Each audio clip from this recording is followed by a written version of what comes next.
তো যাই হোক, এভাবেই পরীক্ষা না দিয়ে স্কুল থেকে পাস করলাম অ্যান্ড গেলাম কলেজে। আমার স্টিল মনে আছে তখনও কোয়ারেন্টাইন চলছিল, পুরোপুরি বন্ধ হয়নি, ফলে সপ্তাহে 3 দিন কলেজ হতো আর বাকি দিনগুলো বন্ধ থাকতো।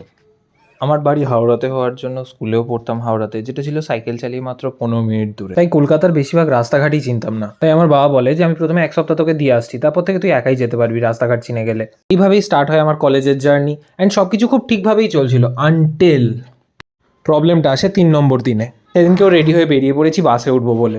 পৌঁছতেই দেখি একটা ভিড় বাস এসে দাঁড়িয়ে আছে। বলে যে এই বাসটায় প্রচণ্ড ভিড়, এই বাসটায় কি উঠবি? আমি বলি যে হ্যাঁ উঠে পড়ি, এরপর তো এরকমই বাসে যেতে হবে, এখন থেকে অভ্যেসই করে নিই। ওঠার পর একটা তো জায়গা পাইনি ভাই, যেখানে উঠেছি সেখানেই পুরো সেঁটে গেছি, এত ভিড়। তারপর 3 মিনিটও যায়নি পরের স্টপেজ আসতে, হঠাৎ একটা লোক বলছে ভাই আমার ফোন খুঁজে পাচ্ছি না, আমার ফোন নেই, আমার পকেটে ফোন দেখতে পাচ্ছি না বলে চিৎকার করছে। তার দেখা দেখি আরও একজন চিৎকার করছে। এদের দুজনের চিৎকার শুনে আমি আমার ডান পকেটে ফোনে হাত দিই, দেখি পকেটটা ফাঁকা।